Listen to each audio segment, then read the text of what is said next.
நித்திரை சுகமறியாது. தூக்கம் வந்தா எங்க படுத்து தூங்குறோம்னு தெரியாது. ஆசை வெட்கம் அறியாது. பசி ருசி அறியாது. பசிச்சா ருசி பார்க்க மாட்டான். என்னத்தையாவது தும்பான். ரொம்ப ஆசை இருந்தா வெட்கப்பட மாட்டான். ஆசை வெட்கம் அறியாது. நித்திரை சுகம் அறியாது. நல்ல தூக்கம் வந்துன்னு வைங்க. எங்க படுத்து தூங்க? தூக்கம் வராதவனுக்கு தான் பஞ்சு மெத்த தேவை. நல்லா தூங்குறவன் எங்கனாலும் படுத்து தூங்குவான். என்ன நடந்ததுன்னா, ஒருத்தன் காய்கறி வியாபாரி.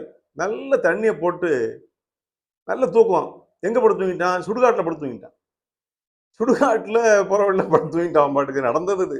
பத்திரிக்கையில படிக்கிறேன். அங்க என்ன பண்ணுவாங்க, சாக்கடை அள்ளி கொட்டுற வண்டி வருது. சாக்கடைய கொண்டு வந்து லோடு லோடா அங்க அடிக்கிறாங்க ஒரு வாரத்துல. அங்க படுத்து கிடக்க பையன் மேலேயே சாக்கடைய கொண்டு போட்டிருக்காங்க. வண்டி வண்டியா கொண்டு இறக்கியிருக்கான். அவனுக்கு எந்த உணர்வும் இல்ல. அப்படி தூங்கியிருக்கான் அவன் பாட்டுக்கு. தூக்கம் போத எல்லாம் சேர்ந்து தூங்கிட்டான். மேல சாக்கடைய ஊத்தி செத்தே போயிட்டான். சாக்கடையால மூடி செத்து போயிட்டான். அப்போ சாக்கடை மேல படும்போது கூட உணர்ச்சி இல்ல. அவங்களும் ராத்திரி பார்க்கல. எங்க படுத்திருக்கான்? யாரும் படுக்காத இடத்துல படுத்து கிடக்கான்.